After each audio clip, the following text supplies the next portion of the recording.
Hello everyone, and welcome back to the channel. JC here with another video on Action Taimanin. Today we're gonna check this week's challenge arena, but before we start, don't forget to leave a like, share, and subscribe if you enjoy the content. So, the challenge is fairly simple for the most part. I didn't perform like super well on any of my runs, but I managed to get the score on the first try, so it's not that difficult. So, let me explain what you're supposed to do. First of all, the stage. We're on the beach once again. That means that we're gonna fight about, let's see, 3 waves of enemies, and then the 4th wave is gonna have even more enemies and 3 bosses. So you always want to keep your ultimate for that last wave. And we have Murasaki, Inage, and Yuki for this week. So starting with Murasaki. Murasaki's build revolves around Machinery X. Machinery X is going to enhance Rengenki. But that means, using Rengenki means that you're not going to be moving once you use the skill. You can change the where it hits, but you're not going to move beyond that point. Like, for example, if you hit in front and there's an enemy on the right, it will change its position, but you won't advance beyond your standing ground. So keep that in mind. So the important quality about this weapon is that by using particles, we can increase the number of hits, and each hit is going to increase our attack, which is fairly useful. But Murasaki isn't that great at generating particles. That's why she has Ingrid. She is going to reduce the effectiveness of our ultimate in exchange for giving us more damage, more particle charge. And for the damage increase, we have Yukina and we have Fujitsuki. Fujitsuki is going to require you to deal with a bunch of enemies, which won't be that much of a trouble. And then the skills. First of all, let's get Fujinojin out of the way. This is a counter that you're only going to use when you need healing, and that's about it. You don't want to use this skill as much as possible, and when you do it when the enemy is casting an attack, so that you just immediately get out of the stance. Otherwise, you're gonna lose time, so try not to use Fujinojin until you need HP recovery. Then, we have, of course, Rengenki, and we have Tentacle Hold. You have to start with Tentacle Hold and then reposition. This requires a dash attack. So with that first dash, try to reposition into the right spot. And if you don't, do another dash. Just make sure that when you start hitting, you hit the most amount of enemies. Because otherwise, if the enemies are just a bit shy away from you, you'll have to finish the combo. I mean, you can interrupt it, but it takes time, so just try to hit as many enemies as possible with Rengenki. When you finish with that, you are gonna use the basics with the basic enhancer. Why do we have the basics and the basic enhancer? Basically to charge particles. That's the important part about this one. So yeah, it is not that difficult for the most part. Just Tentacle Hold, dash Rengenki, and then the basic enhancer once again. And be mindful that the ultimate won't be able to deal with all the enemies. In fact, some mobs might still be alive after using the ulti due to the demerit of Ingrid. In the case of Inage Natsu, this one is pretty fun, though it's not strong. Unfortunately. Why do I say so? So, it's built with only one particle charge accelerator, and this build revolves around the weapon active. So you get extra particle charge just by having the weapon, and when you use the weapon active, you deal damage, and you get a skill damage up, a weapon skill damage up, that stack up to 5 times. By using 3 particles. Basically, you want to spam this active as much as possible. And that's why they gave us Fire God Maika. Fire God Micah is going to give you critical rate because you're protect, and it's going to increase the particle charge amount by 100%. But here's the caveat. Before you start spamming your skill, you want to charge your ulti bar fully. And you don't want to spam the skill non-stop. You want to keep your bar full so that you continue to gain stacks that increase your attack. That's very, very important. Also, use the active right away when you're in the middle of a bunch of enemies, because that's gonna give you 20% particle charge to start off, and abuse this active. It's super, super important. Murasaki's active is useful because this is going to snare the enemy and you can take advantage of that with Rengenki, but this one is essential. And then we have Torajiro and Stella. They just gave us a whatever damage increase. And the important thing about Stella is the color, because with that we can use Drifting Illusion to reduce the defense of the enemy. This is going to disarm the enemy, and this green also reduces the cooldown, so it's a very easy to use and spammable way to just keep the enemies on hold. They are not going to attack.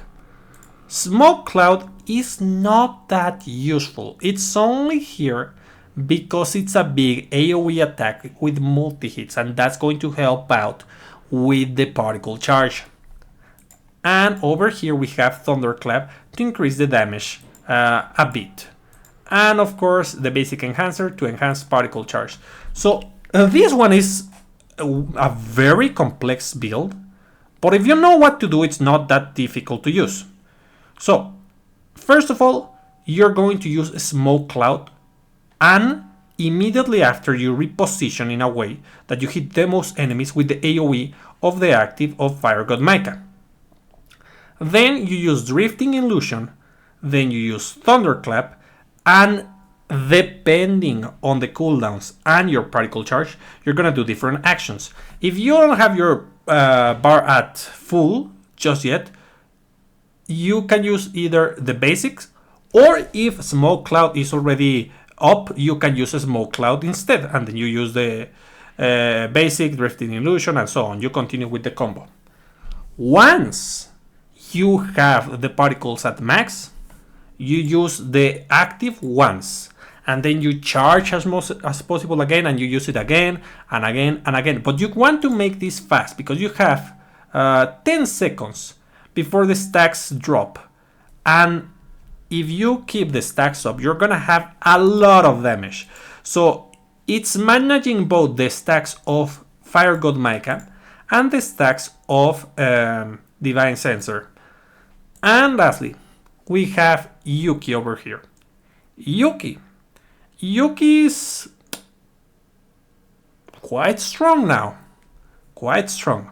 So her build revolves around her leader skill. Let's check the leader skill just before we start. So normal attack, fire a powerful electric shot at a 10% chance. So yeah, whenever you do the powerful electric shot, it's gonna deal a very good amount of damage.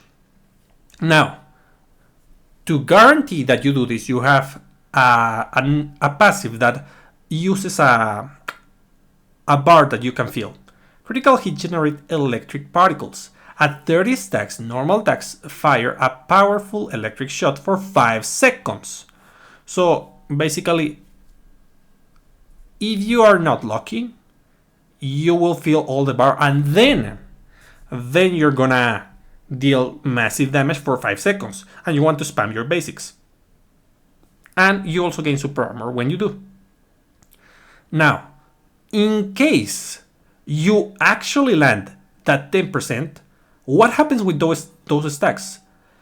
If a powerful electric shot is fired before the 30 stacks, the electric particle stacks reset and damage increases by 10% per each stack. That's super good. It's better. It's not exactly better. It's different. So you have the ability to have 5 seconds of pure power and just spam the basics with the extra power. Or if you get lucky and you do it beforehand, you'll have even more power to compensate for the lack of extra hits, thanks to the stacks. So it is a pretty good passive that wants to abuse the basics. And you can charge the stacks by using skills, and those do not have a chance to just lose the stacks. So by spamming our skills, we're gonna get a ton of stacks, and if we get lucky, we're gonna deal massive damage. So since the stacks revolve around crit, we have critical rate over here. Increases human type characters' critical rate by 30% and increased damage per enemy nearby. There's a good amount of enemies in each wave, especially on the last one, so it's fine. It's gonna give you a hefty damage increase, and you also have a speed increase. And the active is not that impactful for the most part. Just forget about it. You can use it to deal damage, but it's not like the most impactful thing because of the kind of AoE that it has. Now, we have Wild West Francis. Increases damage dealt with melee attacks. Range.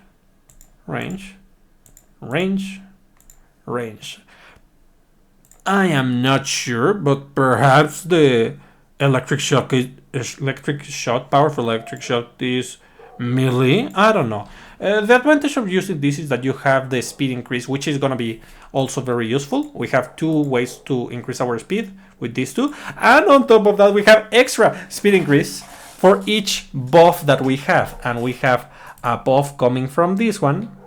And a buff coming from this one. And for each buff applied, increase speed by 6%. That's going to be 12%. Reduce damage taken from human type enemies. I think there are some human type enemies, but that's not important. And the weapon increases skill damage. That's going to be extremely useful, but it won't affect the damage from the extra passive. I don't think it does. At least that's something to take into consideration with this weapon. The active immediately activates either a Spark or Rakurai, which we have Rakurai over here if I'm not mistaken. No, we have a Spark. We have a Spark if equipped, with its duration increased by 2 seconds. And a Spark on green is going to have a 4-second duration. It's going to be 6 with the weapon, and it has damage increase thanks to the colors. So yeah, that's good. We have Hirai then over here to just dash attack. It's not that bad. We have Raigekihara, the launcher attack. Okay, you're gonna use it to finish whatever is alive after hitting. It's not that bad. And Ryun to deal massive damage and heal yourself. So this is fairly simple.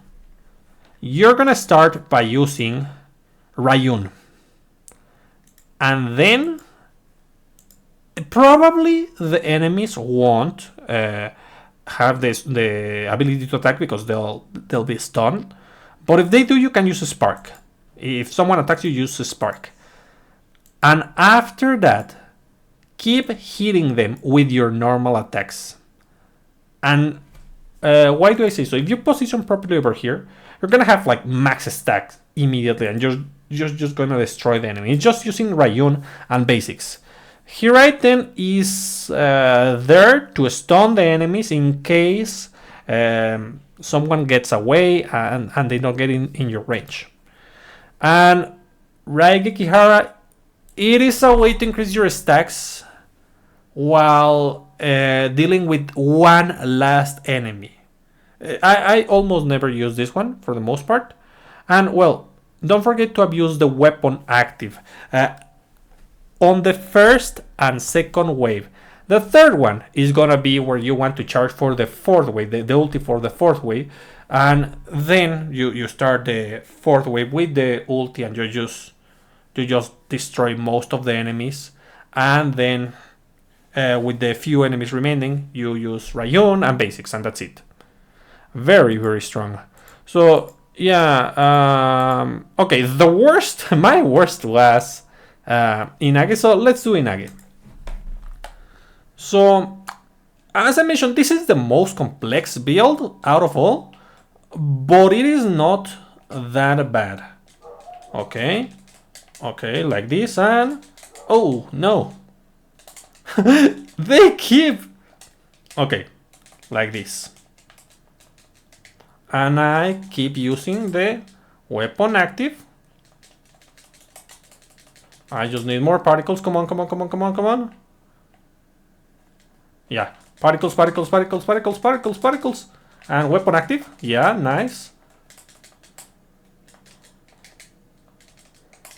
Yeah, look at that. Look at that. I have a ton of damage now.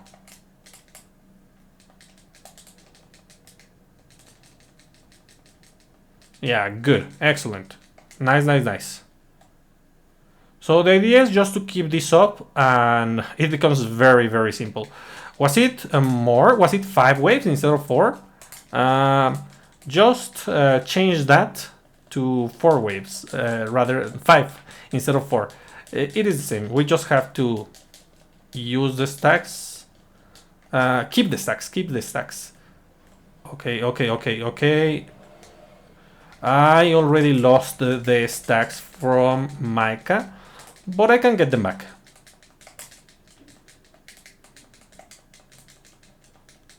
Okay, like that. And weapon.